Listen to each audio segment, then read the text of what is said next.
we shall explore more about the theory of NP completeness. In particular, we want to investigate the NP hardness theory. As part of this, we will talk about something called reducibility between combinatorial problems.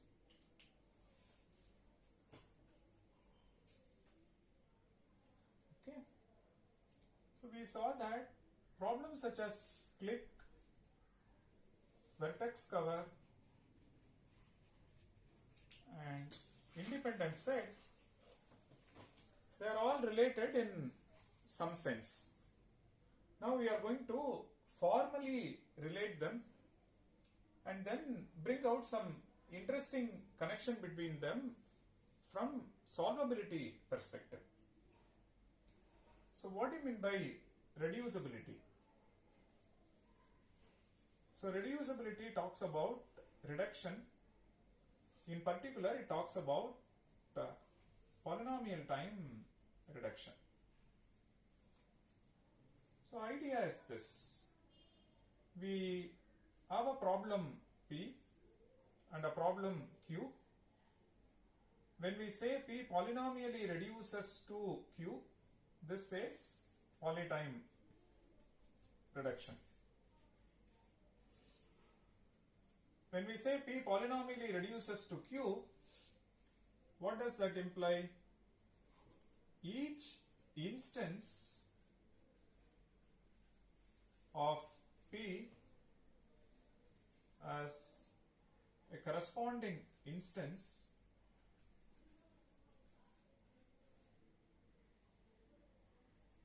in Q. That's one. Another thing is solution to Q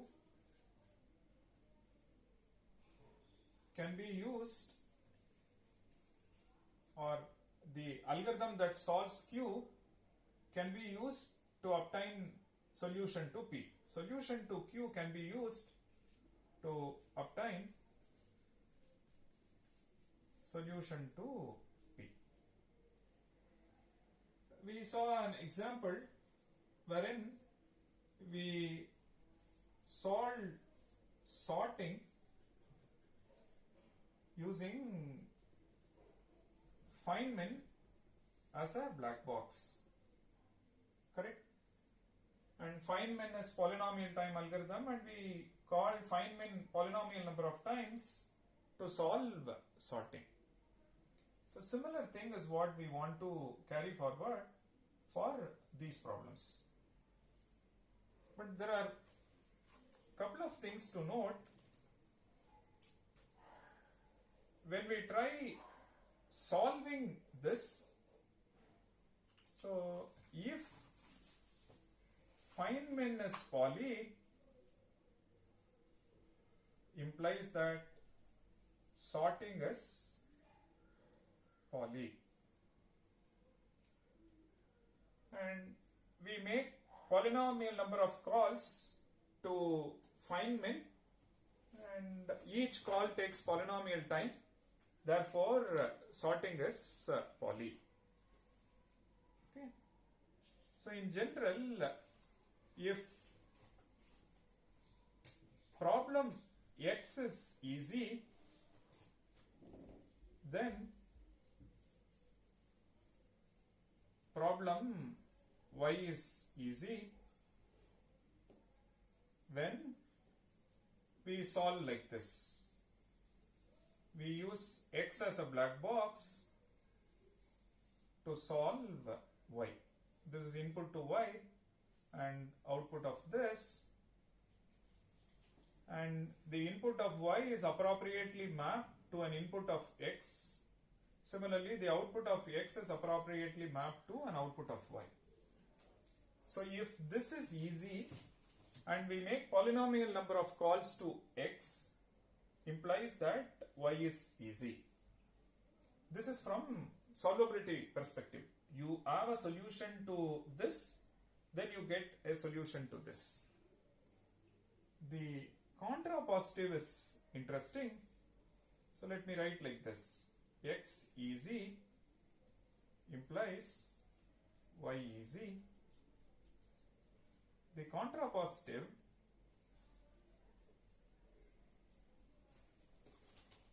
says if y is hard to solve implies that x is hard to solve. So this is what we will be using in the theory of NP completeness. You have a difficult problem and you present a polynomial time reduction to your problem or problem of interest, say in this case x, then x becomes difficult. So in this part you actually solve and get a solution.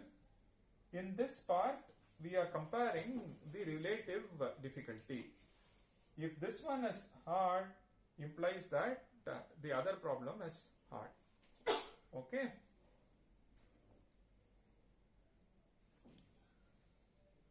So there are a couple of interesting things to note.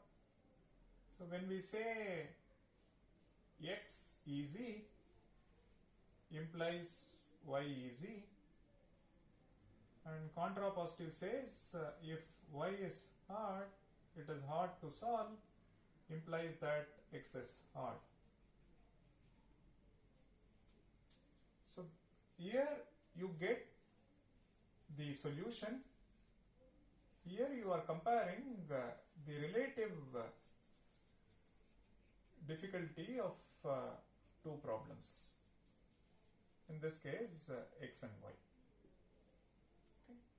Because somehow we have to establish that this problem is difficult to solve, implies that x is difficult to solve. We are not actually solving them, but there is a theory that we shall be seeing soon. Through that, we establish that so and so problem is difficult.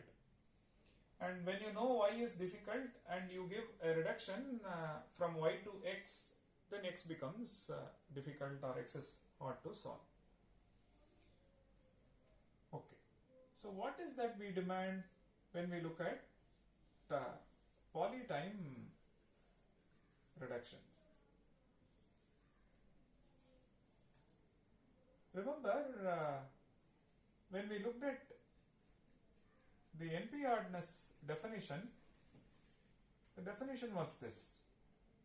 For every problem in NP, if you present a polynomial time reduction from y to say z, this implies that z is NP hard. And this also tells you that z is at least as hard as every other problem in NP, because we give reduction from every problem in NP. Okay, so in some sense z is the core, the hardest problem in NP. Okay. So now how do we establish these reductions for case studies such as click and so on?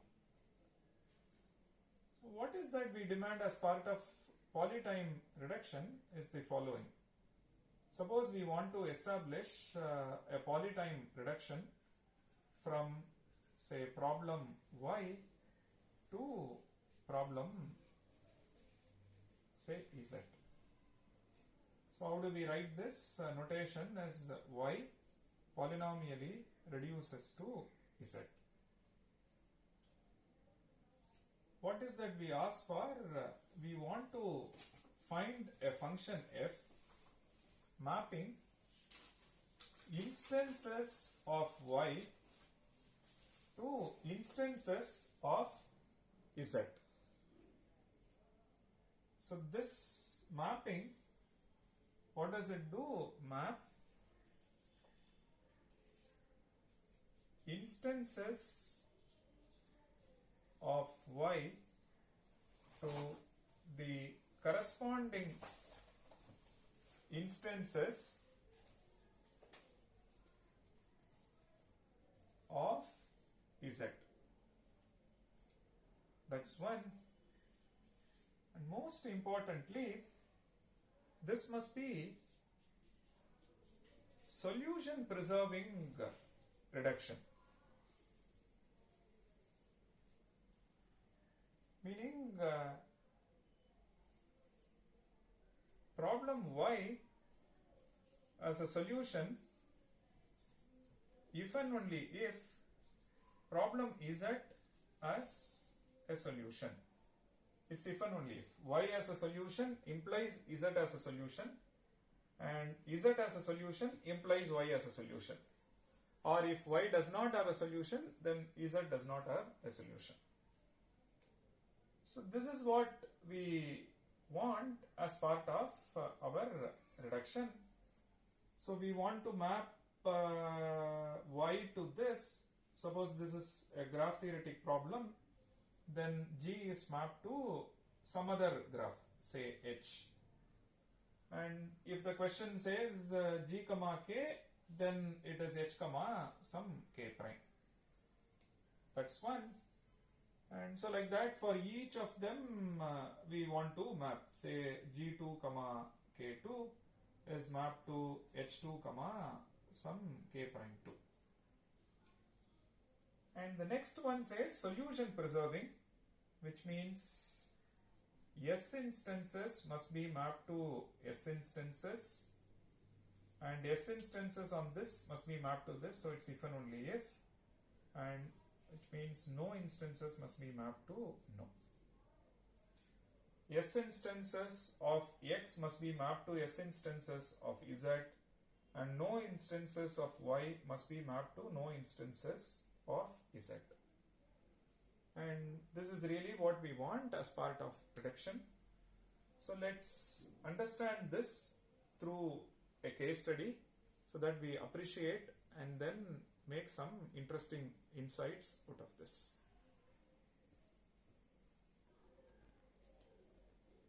Consider this. Click polynomially reduces to independent set.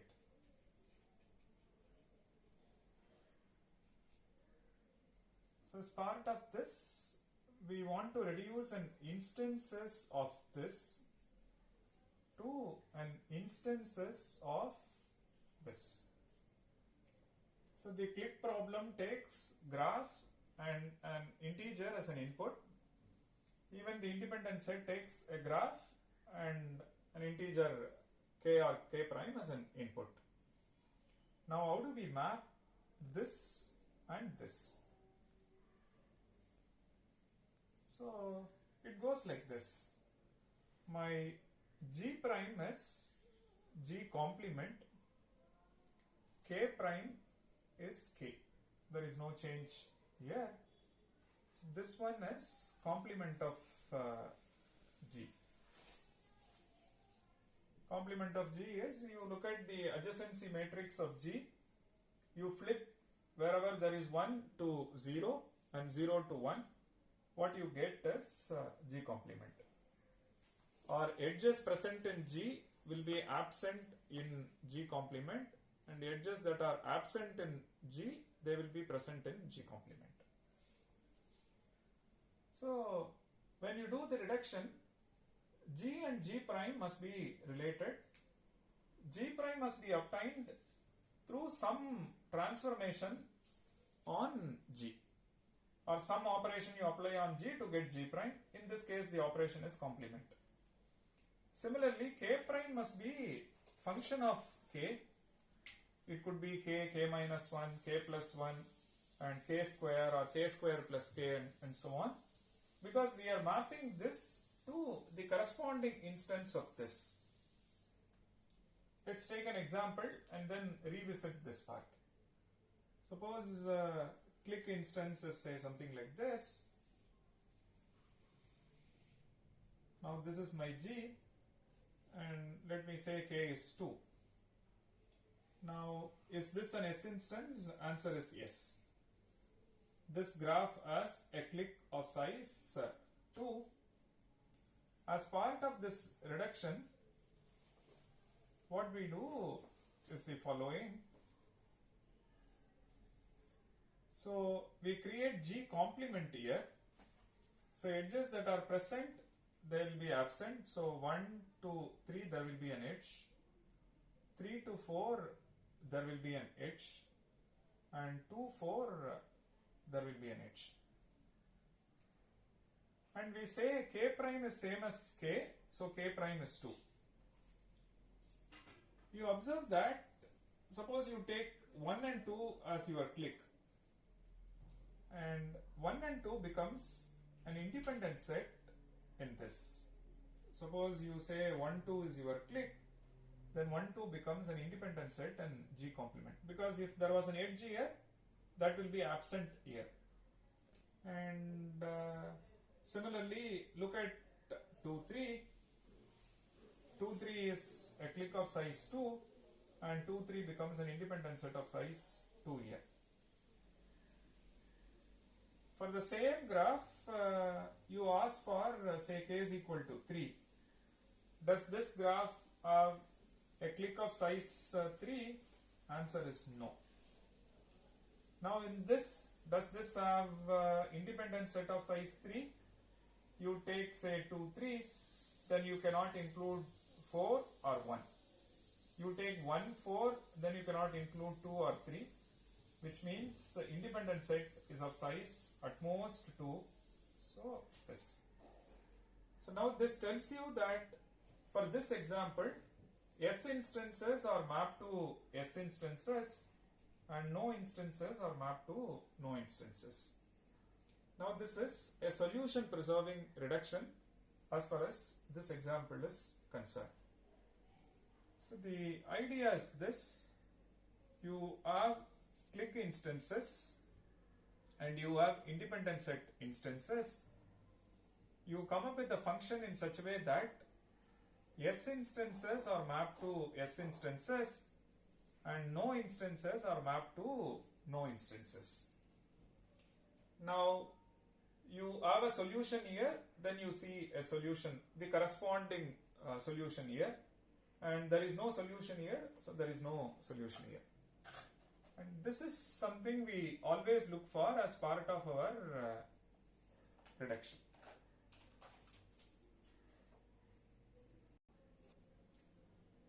So which means what we observe is this: clique if and only if independent set, or G comma K belongs to S instances of clique if and only if G complement comma K belongs to S instances of independent set problem. And in that sense, these two problems are related. The other interesting part is solution to independent set can be used as a black box to solve this. Solution to independent set can be used to solve clique. Because we have given the reduction, if you know how to solve the independent set problem, we will use this to solve clique. That's the other interesting part of this reduction. There are other nuances involved in this reduction and some technical highlights one has to bring out. All that we shall explore.